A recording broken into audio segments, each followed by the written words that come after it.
Well, hey everybody, John Ritlin here with another countdown. 20 underappreciated WCW pay-per-view matches ranked from worst to best. There's going to be some other WCW retro content throughout this month and throughout the year, off and on. It's not going to be like, like 15 shows a month. I mean, I'm only one person and I do work a lot and everything. But I'll be providing some other retro content here and there, and mainly because I enjoy talking about WCW, the good and the bad. Speaking of the bad, I'm actually going to be retro reviewing Batch of the Beach 1999, that junkyard match, oh dear. But focusing on this, a main event is very, very important. You guys send the crowd either home happy or give them a reason to tune in the next night, in the case of the Nitro era. Or in the case of Jim Crockett Promotion era, or when they were doing syndicated TV when Turner first bought the company, okay, we have to tune in next week, or by God, that main event was so good, that show was so good, we have to go next time. And with this, this is a list basically of ones that I don't feel get enough love. And some people may disagree, and you're welcome to do that. And that's okay. This is also only including stuff from, that's on the network. So from Starrcade 83 to Greed 2001, I'm not including Collision in Korea, or the WCW New Japan Super Shows. Not that those aren't important, but you'd have to scour the internet, YouTube, Dailymotion, a whole bunch of others to, maybe possibly find those videos. And they may not be in the best quality, so I'm just including the ones that are easily accessible on the network. And let's dive right on into it with number 20, Ric Flair and Sting versus Terry Funk and the Great Muta in the Thunder Cage match at Halloween Havoc 1989. And Bruno Sammartino was a special guest referee. Yes, Bruno Sammartino actually appeared on a WCW program. A lot of people may forget that. This was to tie the Flair, Terry Funk, and the Sting Great Muta feuds together, kind of, as a way to tie them together and then continue them into later 89. And actually, Flair and Funk would blow off their feud the following month at Clash of Champions in that great I Quit match, which was actually pretty damn good shit. It's such good shit. This one, it was actually kind of funny because they tried to make the Thunder Cage all jungle themed and everything, so there was some weird stuff up top on the cage. Well, because of the stuff lowering it, they had some sparks that landed on some of the bushel stuff or whatever, and it caught fire. People are trying to put it out, and Muta just climbs up there and missed the damn thing, which was so goddamn cool. At 8 years old, I fucking love the Great Muta. Goddamn, he was so goddamn cool. In the case of this match, yes, it was silly. I mean, and you would think with Bruno Sammartino and his opinions on wrestling that, or his opinions at the time, he wanted, stuff that was a little more real. You might have wondered what he would have thought about all this, but I'm sure that he had great respect for all four guys. I'm sure all four guys had great respect for him. He did add a lot of credence to this and a lot of credibility, as he was obviously retired from the ring by this point. And it was good stuff. You did have Ole Anderson on Flair and Sting's side, and then Gary Hart on Muta and Funk's side. And the idea was you had to throw the towel in to signify that that was going to be the end of the match. And basically, Gary Hart wouldn't throw the towel in, even though his team was getting their ass kicked at the end. And then Ole Anderson knocked Gary Hart down, but because the towel fell, that meant that he forfeited for his team. So it was a bit of a funky finish. I'm not talking like 70s funk. It was a bit of a funky finish, but still, it was a pretty good match. You did have Sting at one point doing some swinging. That was pretty goddamn cool. You had a lot of good shit. It was actually really good shit. And tied some good views together. So I think this one's actually pretty good. Number 19. Ric Flair versus Lex Luger for the WCW title at Wrestle War 90. Wrestle War Wild Thing. Sting had torn his ACL like a couple weeks before at the Clash of Champions, just before this, and the idea was it was going to be Flair versus Sting, and Sting was going to win the title from Flair, because they've been kind of building that since right after Starrcade 89, just a couple months before. Well, because Luger had been a heel, they decided to switch him babyface all of a sudden and, win it in the name of Sting. Well, that didn't happen. The match was great, don't get me wrong. It was like Flair might actually be Luger's best opponent in all seriousness. As much as I'm not fond of giving credit to Luger, I got to give some credit and I got to take my bias out of it, because this was actually a pretty good match. Now, it might have been the weakest of their pay-per-view matches. Well, I mean, except for Capital Combat. Don't worry, I'll get to Capital Combat sometime next year. That was a shit show. But this was pretty goddamn cool, and you had so much good stuff. And so much great wrestling. Flair could always bring the best out of Luger. And yes, even though Flair retained the title, it was a pretty damn good match. And one that I think gets forgotten about. Number 18, Scott Steiner versus DDP, WCW title, Greed, 2001. Yes, I'm including something from one of the 2001 pay-per-views, which was only 3 of them, because WCW went away right after Greed 2001. I think it was like a couple weeks after. And for the last pay-per-view for the last main event of the last pay-per-view, this is pretty goddamn good. Now, yes, you had some, big schmaz and everything, and you had a whole bunch of bullshit and stuff like that, but you did have a pretty damn good brawl and something that was actually well done. Steiner and DDP went out there to tear the house down, and they had been WCW stalwarts for quite a while. Even though Scott had been in WWE for a brief time in the 90s. And even though DDP had to come, back from jobber and go all the way up to being, the true people's champion, this was actually a great way to cap off and show, hey, Scott Steiner continuing his dominant run, DDP showing that he still had a lot of fight left in him and that there could have been a lot of legs to this feud. Fortunately, it didn't happen. WCW did get shut down. This is a hell of a way for WCW to close out their pay-per-view run. Even if there was some flukiness and stuff like that, it was still a damn good match. Then we get to number 17, Vader versus Sting, the WCW International title, Slamboree 1994. Okay, this is during the weird time where instead of the NWA title was the WCW International title, and then there was the WCW title, and it was ridiculous. It was pretty ridiculous. It was ridiculous. It was just it was really goddamn stupid. I didn't understand what they were doing with it. I understand now, but at the time, at 13 years old, I was like, what happened to the NWA title? Because even though I had gotten into WCW like later, when the NWA title still meant something, but it was on the decline because so many of the territories were fading away. It was kind of weird to see this, but Vader and Sting, and this might have been actually the weakest pay-per-view match they had, and it was still really good because you could always count on a quality match with these guys. Yes, you had goofiness and everything in this because it was right before Hogan was going to be coming into the company officially. And I will be reviewing Bash at the Beach 94 as well. So you'll get to hear my opinions on if that pay-per-view has aged well or not. And I can tell you that quite a bit of it has. But with this, it was a great way to kind of cap off the Sting-Vader feud. And Sting would end up winning, of course, because he would face Flair at the Clash of Champions the following month. And then Flair would win and then would drop, and they would have a unification match and everything. And then he would drop it to Hogan at Bash at the Beach 94. But it was great. It was really good shit. I really did enjoy it. I don't think Sting and Vader were capable of having anything below a 4-star match. And this is no exception. Some people may not like it. I did. And then we get to number 16. Ric Flair versus Nikita Koloff, NWA title, Starrcade, 1986. Unfortunately, Magnum TA had a severe auto accident that ended his career. And Nikita Koloff was turned babyface and a way to win it in the name of Magnum TA. And people were willing and wanting to cheer Nikita Koloff. And it worked. It really did work. Now, I always thought Nikita Koloff worked better as a heel. But actually, he was, if I was talking about just strictly Starrcade matches, he's still in one of my favorite Starrcade matches, Nikita was, against Terry Taylor, TV title match at Starrcade 87. I know a lot of people may be thinking, really? Yeah, no, I was surprised. Nothing against Nikita Koloff, but I mean, you'd think him and Terry Taylor wouldn't have good chemistry. They did. Back to this match, though. It was really, really good stuff. I mean, of course, Nikita wasn't going to win it there. You could have argued that Magnum probably would have won had he not had his auto accident, but they still kept Nikita strong, even though Ric Flair did end up walking away with the title. There was absolutely nothing wrong with this match. It was well done. It was well worked. Really, it's a very classic main event. And number 15, Ric Flair versus Ronnie Garvin, NWA title, Steel Cage, Starrcade 1987. I think Ron Garvin's title reign gets a bad rap. I think Ron Garvin did as good as he could with the title. He only held it for a few months so Ric Flair could win it back.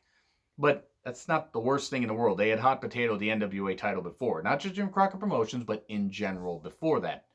And it was good. I really did enjoy this. I thought that Ron Garvin did as good of a job with the title as he could have. Now, sure, was he a great champion? No, of course not. But I think he did better than other people want to give him credit for. Was he believable as a world champion as far as ability? Sure. Talking? Maybe not. But sometimes you just need a really good worker to be champion, a way to pass it back to Ric Flair. And that's what happened here. And it was good stuff. And it had started a bit of a decline in Ron Garvin being included in a whole lot of things like, especially by, I think, the summer of '88. I think right after that he was gone and went to Vince. I think he was there for like a year and a half or something like that. This was a good match, though, and a very good steel cage match. I think these guys worked well together. Number 14, Dennis Rodman and Hulk Hogan versus Lex Luger and the Giant Bash at the Beach 97. If you would have told me that I would have put a Dennis Rodman match in an underappreciated main events list, I would have said oddly specific and also would have called you a liar. But once I looked at this match and once I thought about it, I go, you know, it was a pretty damn good match. And Dennis Rodman, this is probably the best performance he had in the ring. He really showed up here. Like, doing the whole cocky cool thing, nothing bothers him.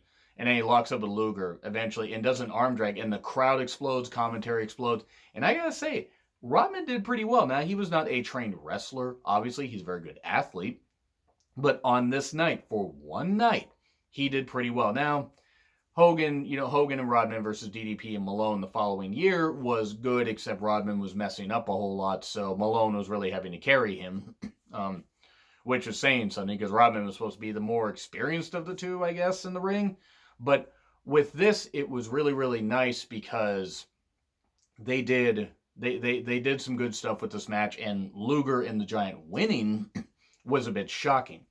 And it was a bit shocking because they were really building up this whole thing of Luger getting a lot of the crowd support behind him, and he would eventually beat Hogan for the title for 5 days on the Nitro just before Road Wild 97, or Hog Wild. No, Hog Wild was 96, and then they changed it to Road Wild in 97, and then 98, 99.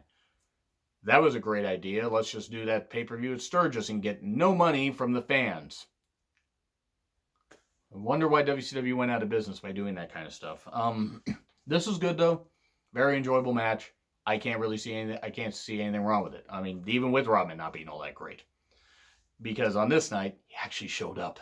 Now we go to number 13. Sting versus Lex Luger, WCW title, Super Brawl 92. It's Super Brawl 2, in other words. They had been building up this whole thing since Battle Bowl, just a couple months before at Starrcade. And actually been building it up since Luger had been attacking Sting and stuff like that. And wanting to get rid of Sting ultimately. And the idea was, okay, if Sting can't win, then, I mean, he may never win, and Luger would go on to dominate. Well, Luger was going to leave and go to WWE, so that's why he lost here. And he might have made some other appearances afterwards, but I know this was his last, I believe, TV appearance, or any kind of televised appearance. So it was what it was. Sting won. He held it for a few months before dropping it to Big Van Vader at Great American Bash 92 in a very good match, and one of my favorite pay-per-views of all time, actually.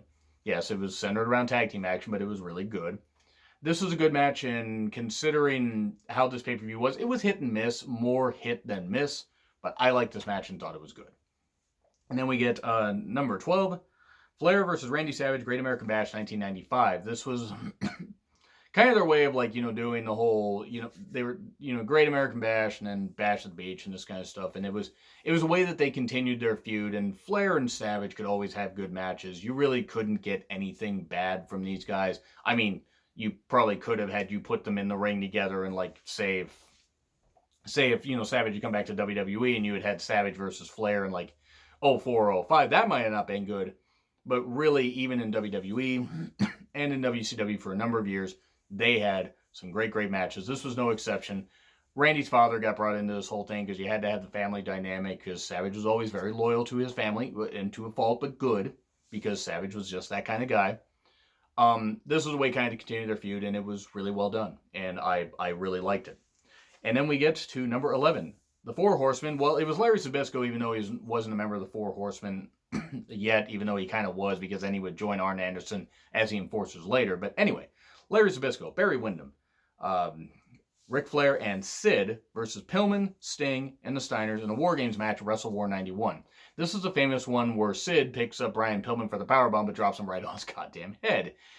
Good job, Sid. They really should have raised that cage a little bit, because I know it's supposed to be more like a fight, but if they couldn't do any kind of big moves, that was kind of a mistake to do that. That being said, the match was great. Pillman wanted to show a lot of fire and show that he could, even though he was going in injured, that he could do a lot. He could help his team out. He could be the X Factor here. And no, not the X Factor theme.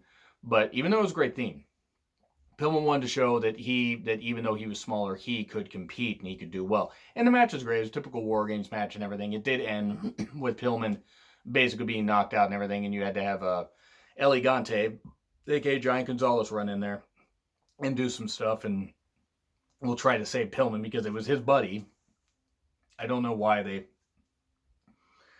anybody thought that El Gigante was a good idea to bring into wrestling. I mean, size-wise, sure. You know, he made some money. I mean, unfortunately, he did pass away. I'm not knocking the man himself. It's just the guy was just not very good. But it was a good match, and, you know, Zbyszko, Wyndham, Flair, and Sid on the same team. I mean, shut up and take my money. Number 10, Kevin Green, Ric Flair, and Roddy Piper versus the NWO that comprise of Kevin Nash, Scott Hall, and Syxx. And yes, I'm wearing an NWO shirt. This is fucking great. And I didn't think it would be. I didn't think Kevin Green was going to do all that well in the ring, and he did. My God, Kevin Green did so goddamn well. Really, really fucking well. I enjoyed how much fire he showed in the ring. I thought he did a phenomenal job in any of the matches he had, like 96, 97, I think even in 98. Don't quote me on that. I don't know if he had anything in 99. But I know Kevin Green for a while did compete in a few matches here and there. He was pretty good. I mean, he wasn't great. He was certainly much more motivated than Mongo. Fucking Mongo McMichael's a goddamn idiot. But Kevin Green was just somebody that was absolutely great. But my praise of Kevin Green aside, it was great because this was at Slamboree 97, by the way, in case I didn't mention that. I tend to rush through things. It was great because you're wondering who's going to get one over in the NWO. Well, the fact that ended up happening was a bit surprising here. And, I mean, Piper and Flair always worked well together as rivals or as teammates. And Kevin Green being there, he didn't look out of place. It was a great match. It was well done. And I don't think Syxx had too many other pay-per-view matches after this. I mean, I know he had some, but I think, like, by late 97, he was being transitioned out of, like, being on screen for whatever reason. But it was a good match. It was a good 6-man match in a wild brawl, but it was really good stuff. And then we go to number 9. Ric Flair versus DDP versus Sting versus Hogan, with Savage as a special guest referee for the WCW title, Spring Stampede 99. Covered this match in my retro review of Spring Stampede 99. I'll try to remember to put a playlist at the end of this video at some juncture, but just check that out and just, scroll down. I did like back in April. And it was a really good match. It was really enjoyable. Hogan got taken out. This was DDP and, gained his crowning moment as being the champion. Of course, Savage showed favor to DDP, which was weird considering they had been rivals for so goddamn long, especially in 97. I will cover that in one of these. Do not worry. But it was a great match, and DDP winning the title was great. I wish I had been at this because it was at the Tacoma Dome. This is actually when the Tacoma Dome was filled, like a stomping grounds where, of course, WWE talents kicked ass and took names. That only had about 6,000 people in a 23,000-seat arena. Good job. But this was a great match. And DDP winning was absolutely wonderful. Number 8, Lex Luger versus the Giant, WCW title, Great American Bash 96. This is kind of a way of telling, because this is when Giant was the WCW champion, and I think Luger was a TV champion at the time. I know he was a tag champion. And I think he was looking to become a dual singles champion, and oh God, can he actually do it? He might have lost the TV title by this point. I don't exactly remember. But I do remember that he was still the tag team champion because you had to, they had to go a little bit later into the whole Nash and Hall run before Harlem Heat would end up winning the tag titles, and then they would drop into the Outsiders later. I know too much about WCW history. What is wrong with me? As Durb would say a great many things. But this match actually was pretty good. It was telling the story of could Luger rack the Giant? Could he beat him? Would his back hold up? Because Giant had kind of worked on his back. I think he'd even put him through a table on the Nitro just before. And it was like, okay, can he actually do this? Can he? And well, he almost did, and then Giant fell on Luger and ended up pinning him soon afterwards. So yeah, maybe a bit of a limp end to the match, but it was still pretty good. It was short. I think it was like under 10 minutes. But it was impactful and well done. It was a well-told story. And then number 7, Sting Squadron, which was Sting, Ricky Steamboat, Barry Windham, Nikita Koloff, and Dustin Rhodes versus the Dangerous Alliance, which was, and let me see if I can do this from memory, this was Rick Rude, it was Bobby Eaton, it was Stunning Steve Austin, it was Arn Anderson, and it was Larry Zbyszko. And that was a great Dangerous Alliance. I cannot believe I actually did that without writing that down. But that was great stuff. It was a War Games match. It was Wrestle War 92. And this is where Bobby Eaton was the one that took the fall. But it was great stuff. I really wish the Dangerous Alliance had stuck around longer. Unfortunately, you had the whole thing going on with Heyman and WCW, and Bill Watts probably making some anti-Semitic comments, which wouldn't surprise me. But moving on from that, this was a great War Games match. It was brutal. I don't know if it was necessarily bloody, like, compared to other ones especially, but I don't know if people could quantify this as bloody. But it was a very good, War Games match with two factions that meant something. It was like Sting assembling a whole bunch of baby faces, and it was the last active year for Nikita Koloff, because I think he broke his neck against Vader at Halloween Havoc 92, so he would end up retiring soon after that, or at least retiring from full-time competition. But it was a great match. I always love the War Games matches, and I always think sometimes some get forgotten about, and this one got forgotten about, and I kind of wish it hadn't. So that's why I'm bringing it up here. Number 6, Sid versus Chris Benoit for the WCW title at Sold Out 2000. This was when Vince Russo had become Booker and then had been sent home or gone home because of whatever. And then Kevin Sullivan took over, and there were a lot of people that didn't like that, so a bunch of people wanted to leave, including Chris Benoit. But they figured, oh, hey, it was supposed to be Sid versus Bret Hart, but Bret Hart was still dealing with the after effects of the concussions, the concussion he got at Starrcade in 99, and I'm sure concussions he got afterwards because he didn't get him diagnosed and didn't get him checked out. Or WCW didn't want him to get him checked out, who the fuck knows. And I love Bret. I just wish that hadn't happened to him. I'm sure he wished that didn't happen to him. But with this, since it was Sid versus Benoit, you're thinking, okay, this isn't going to be very good. This is probably Sid's second best match of his career.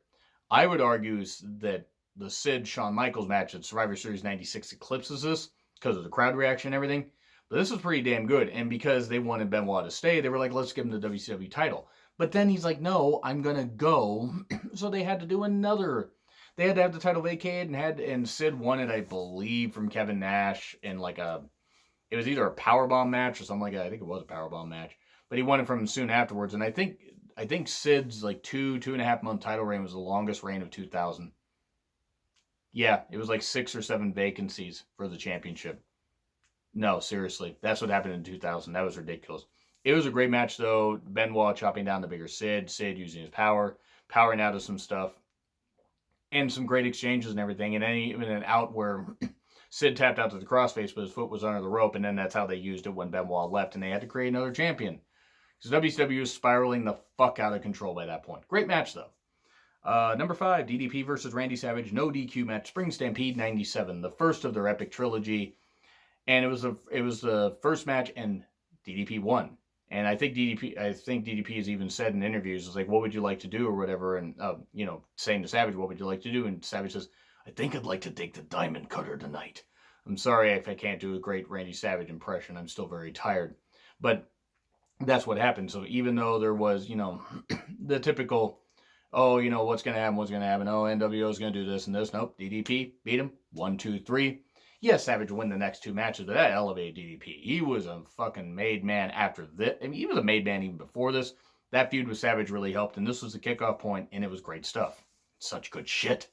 Number 4, the Steiners versus Dr. Death Steve Williams and Terry Bam Bam Gordy, WCW Tag Team titles. It was actually the WCW Tag Team title tournament, Beach Blast 92. I mean, what the fuck do you, what do you want me to say? It's the Steiners, it's Terry Gordy, it's Dr. Death Steve Williams. They're in their prime. What the fuck you want me to say? Shut up and take my money. It's an absolutely wonderful tag match. Go watch it. It's just fucking great. It's absolutely fucking wonderful. I can't say enough good shit about it. This is good shit. Please, go watch this match. Number 3, Terry Gordy and Dr. Death Steve Williams versus Dustin Rhodes and Barry Windham. Tag Team Tournament Final, Great American Bash 92. Terry Gordy and Dr. Death Steve Williams were also working, I believe, in All Japan at the time, because Giant Baba loved guys like that, and he would, he loved big Gaijin. Sorry if I said that wrong. He loved, big hosses and guys that could work really damn well, and Americans that could, that they could get over with the Japanese crowds. And Baba and Inoki were good at finding great American talent that would work in Japan and would do well. I mean, you had Inoki getting guys like Vader, Stan Hansen, and stuff like that, and I'm sure there are others.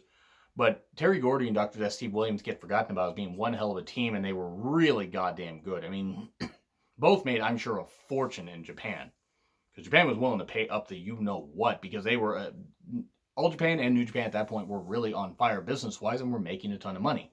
So they wanted to share the wealth, and they wanted to show how big their companies were. And with this, it was the end of a great tag team tournament, that Great American Bash 92. Again, one of my favorite pay-per-views of all time, especially favorite WCW pay-per-views.